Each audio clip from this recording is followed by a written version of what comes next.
Okay, so this game is American Megafauna. It's the expansion. Came in the box. Rulebook. This is another Phil Eklund game.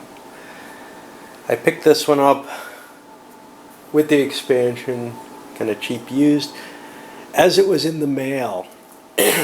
At Consim World, I ran into Phil and he demoed his BIOS American Megafauna, which is the updated version that should be coming out very soon. I got to play that and got some feeling for the game. As I thought, this was something that I've been looking for ever since playing things like Quirks and Tyranno X. It may not be perfect. It doesn't have... So one thing that's beautiful about Quirks is putting together the little critters and seeing how they match together with the artwork. That was a brilliant design idea, and that's what made the game. The rest of the game was so-so. Although interesting, no question. But once you knew what was good where, you could pretty much know very, very easily who's going to win a given fight. So the little hidden slider thing didn't really add a lot after a few playings. I mean, some of it you should know, you know. Hey, it's a jellyfish, it's not going to work in the desert. But some of them are a little bit quirky. Anyway, getting back to this game. So I played a playtest edition. He may have made some changes since then. They were certainly changing numbers on the cards, etc. Of this once, and didn't read the rules. Just kind of followed along. So I'm not sure how much I really get it. It may be that we were playing the basic game of BIOS. It feels to me, though, that there's been some significant changes, and some of them I think are pulling back from some of the complexity. So, for example, each of the biomes here has a number which indicates the biomass, the size of the biome. I think that's been removed. I also noticed that the way I instinctively wanted to play the new version is actually this version, which is to say there are a couple of changes. So in the new version, all your information isn't contained here on one of these sheets. Some of it's contained on the board for better comparative references. Well, my instinctual habit was, I got cards for things. That means my opponent's got cards for things. I should be able to see who has what where. And you don't even know your own things by looking at your cards. There's no single source of all information in the new version. I think that's a mistake. I understand that people wanted the track on the board or wanted some comparison place, but there has to be a canonical representation of the entire creature, and I don't feel like that happened in the new version. Which is going to be I'm not sure whether or not he's come up with a solution for that, but I definitely brought that up with him, and that's going to be a hindrance to some people like me who have little reptilian brains and can't really figure out to look in place B for some things. We expect there to be one ontology that holds everything that we need and then maybe filters out elsewhere. Right. Okay. So how does the game play? Well, here's another thing. It's kind of hard to go into this because I'm not really terribly comfortable with the rules. This playthrough, I'm going to be learning this again. I've read the rules a couple of times. Sierra Madre rules are tough. for me at least. I don't, even after having played once and kind of knowing the play of the game, I know I'm going to have to look up a lot of little points, and it's really, really hard with all these colors and everything in here for me. The colors are an interesting technique. He's got it broken into the basic and advanced rules in 2 different fonts, or 2 different colors, and then a third color for background material, and then examples are in these little boxes. It's very confusing to me. I'm not sure what I would suggest, but I'm walking away with some big questions in my mind about the rules that I'll figure out as I play. I don't want to be an expert in it when I start with these. I've set up the cards in player order. Player order is specified. So each player has one of these mats. They start with a handful of genes. I don't know if I think the new version is going to come with actual little tiddlywinks or something. Start with a creature who's pointing to a particular size, indicating a couple of different things. In the game I was playing, all it indicated was how far you could migrate. In this one, it affects who eats whom. Predators can only eat things their size or a little bit bigger.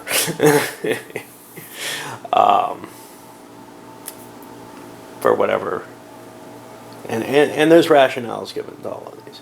They can't eat smaller things than them. Predators just couldn't survive off of a host of smaller creatures for the most part. Now these are broad strokes for size. We're looking 40 kilograms, 200 kilograms,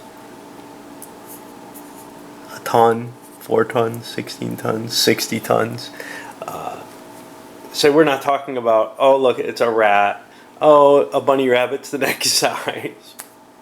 These are all larger things. That's why it's called American Megafauna.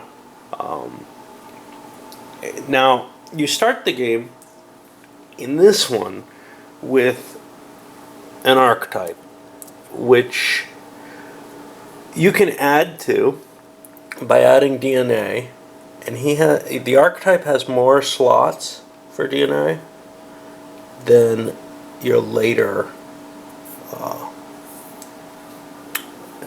possible genotypes that are going to be related but less important to you. You also start with, let's find,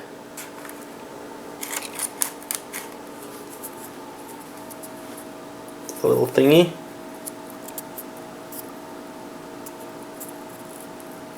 It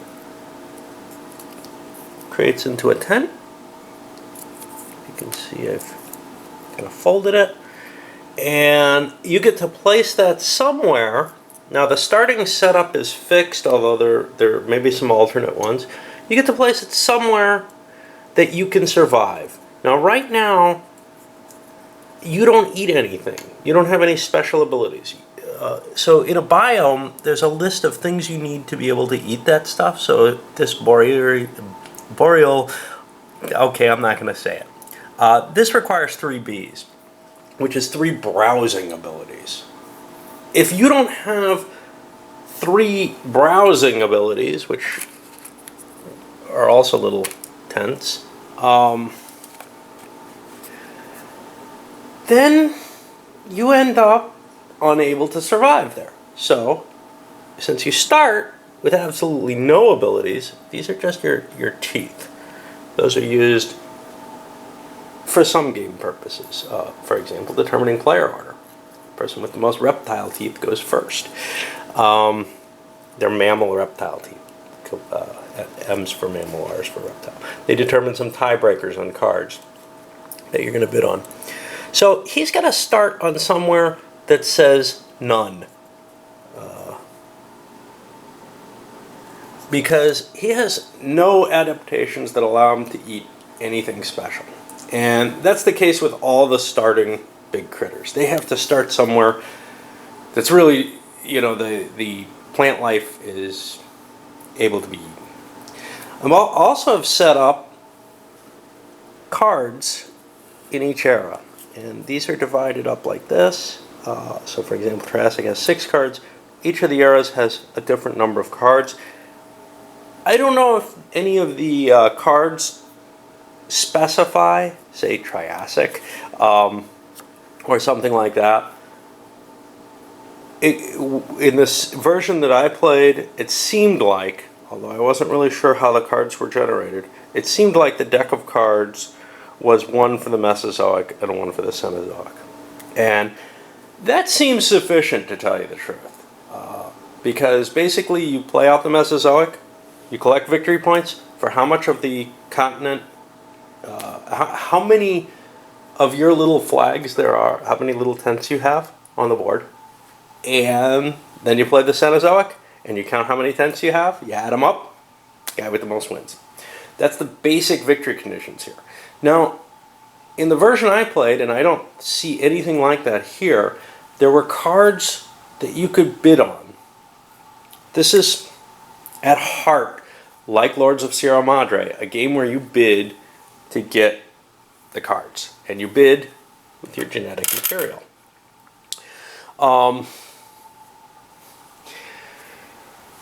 The cards that you bid on, some of them were victory point cards, which if you got them in your hand and then played them, you would be able to score some bonus points off of them. It's a kind of neat mechanism. That doesn't seem, it seems to be a reuse of cards that are used here, and I like their use here better. And maybe that's the advanced game of the new version. It's hard to tell, but the cards that are used in this advanced version are used to express your new genotypes. You need one of them to branch out.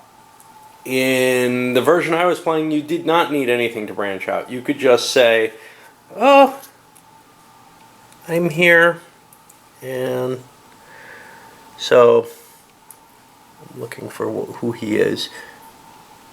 He's one of these. I could create another little critter and replace and grow that there. Now, in the new version, in the old version, this one, you actually replace a creature. In the new one, it seems like you grow a new critter and can move it. I'm not sure how that works here, because it may be the same mechanism was in play. I just wasn't comprehending it clearly during the demo game. But it seems like the effect is essentially the same, because you can spread out still. Okay. Maybe I just don't understand these rules well enough. So there are cards in here that are going, and we'll see this as we play. There are cards in here that are going to allow you to express new genotypes. New genotypes in this game, and this is one of the things that got me in the other one, can inherit abilities from their parent. And they inherit them by putting these little flag markers on. So some of the abilities come from cards originally.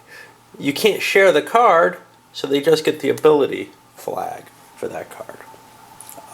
What cannot be shared, from what I understand, is the base genotype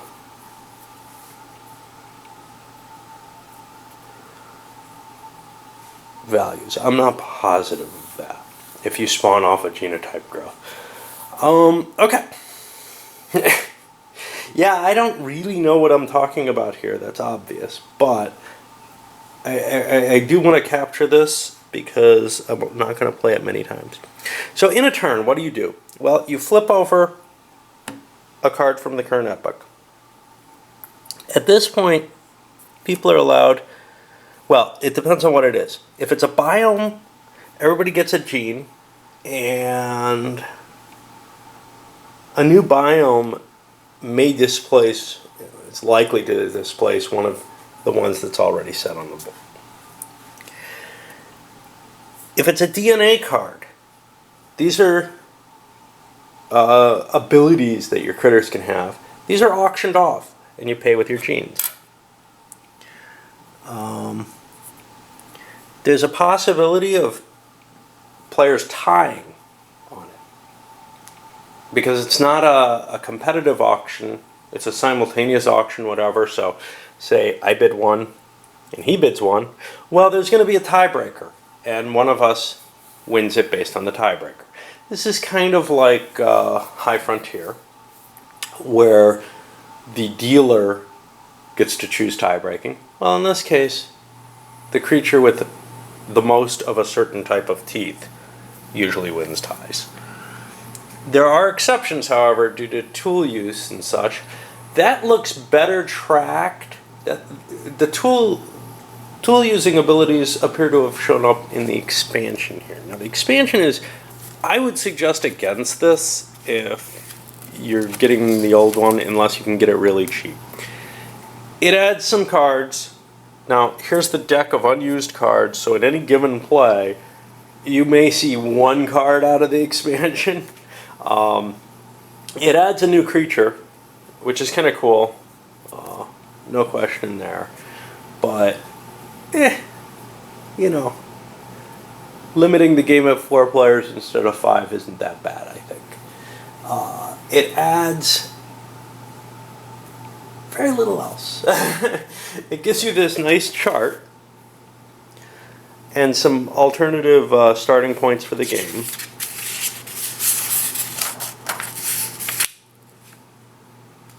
This is the extent of the rolls, which is almost nothing, just some explanations on some of the cards. Most importantly, those technology cards. And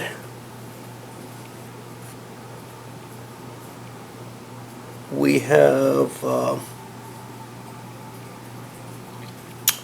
some errata, which could be useful. And then page after page after page of what is essentially an essay on a number of things about,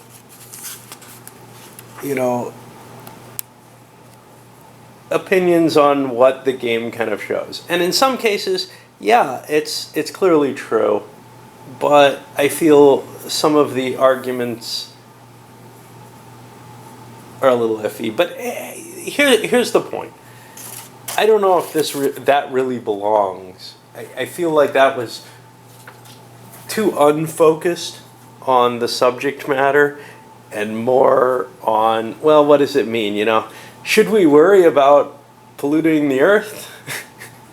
No, we're minor compared to some of these disasters. Well, yeah, but we gotta live in this, and sure, something horrible is going to happen, and probably not in our lifetimes, though. And if we, things like strip mining, and they make our lives less pleasant, and that's why we should care about them, is what I would say, as an argument to it. We're not going to destroy the Earth, though. That's his main point in we're not going to destroy life on Earth. We're just not that powerful. Well, okay, I accept that, but, we might make it so that our lives are unpleasant. The base rule book has a more reasonable, in my mind, little glossary, which has some interesting, a lot of definitions of things for for the rule book itself, but also some interesting background on the scientific matters here. That was another thing. This one also goes into the can you reconcile science and religion argument. It's all interesting, but it shouldn't be part of my presumably $15 purchase price. Now, I got this in a combined package used, but I was definitely not expecting a lot of words to be dealt with that, and it's just not, I don't think it was the appropriate place, given that that's part of what you're paying for when you buy it. Okay. What else? Oh, here we have some examples. So for example, here's a DNA card, and here's what it'll show you. It shows you where it goes. Now that's been changed. In the new version, doesn't seem to be a limit on DNA cards, and that makes perfect sense. I'm not sure this limit makes any terrible sense, since you can inherit genes, but it does add a little bit of color to have these. It shows any DNA it confers. So in this case, it gives you physiology, which is going to help you in some cases. It's not terribly valuable towards actually eating something here. It doesn't show up on any of these, but in some cases it is the niche advantage, which allows you to win ties, for example. Let's see, anything else here? Here's the auction tiebreaker. The person with the most mammal teeth wins any auction ties. Biomes we have already. This number down here is, that's the seed value, or is that the climax value? I can't remember. Yeah, it's, there's a lot of stuff. So for example, these little rain clouds, I'm not sure what they mean. I forget these things. There we go. Okay, so this is a climate preference. That breaks ties when they're competing, I think. This is, okay, size is going to be your niche specialty. I guess the larger you are, the better, but I'm not sure. This number up here is the climax. That's not a husk value. I'm looking for something with a husk acorn, and I don't see one. It might be pretty rare. See, they look, to me, very, very much like these numbers here, but that's not what they are.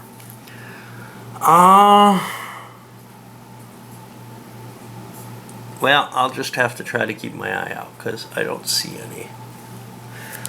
Alright. We've hardly gone through it. So on your turn, you're allowed to do a number of things. You can express cards, so you can play a DNA card on one of your critters, and now it gets that ability. You can recess DNA. You can pull cards back from your sheet into your hand. If you do this voluntarily, you have to try to figure out, and I don't think there's a way to track this, but I'm not sure, which of your critters is sharing the value of that DNA.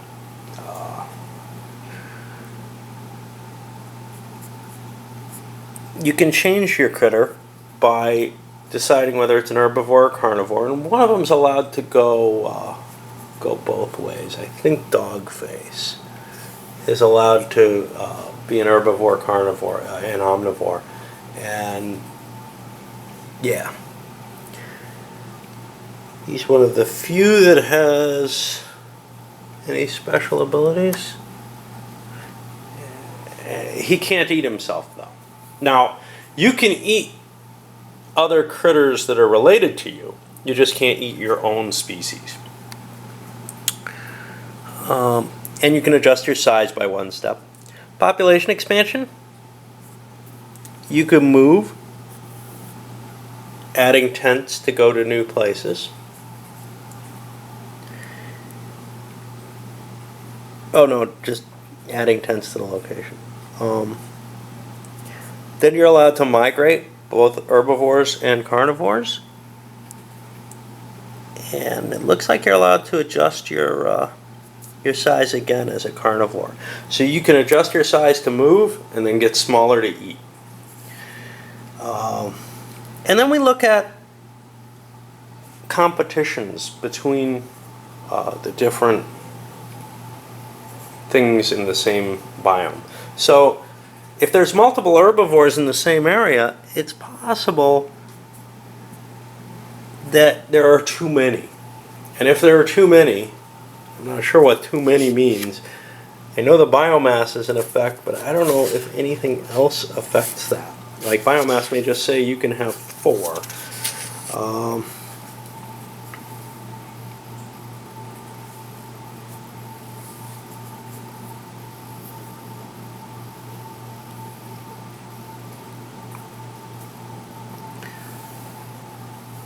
I think, I'm not positive on this, but if you're in excess of the biomass, whatever that means, you have to do a competition. Now, in the advanced game, or in the newer version, and I don't know if there's an advanced version that allows for what we're seeing here, but in the newer version, only one of each type was allowed in any given biome. So I think that's a good decision in terms of making the game more playable, but it strikes me as very historical, if that's the correct thing. Then carnivores have a equivalent culling factor, where if there aren't enough herbivores to eat, they go away, or if they can't eat where they are. So herbivores or carnivores have to still be able to eat whatever they see. So herbivores have to match this. Carnivores have to be able to catch the herbivore, which means some of these are called roadrunner abilities. They allow things to not be eaten. I gotta cut this because my time is running out. I've spent a whole lot of time telling you nothing about the game so far. So far, my feeling is that this one makes me happier than what I've seen of the new one. But I think the new one's going to be more popular.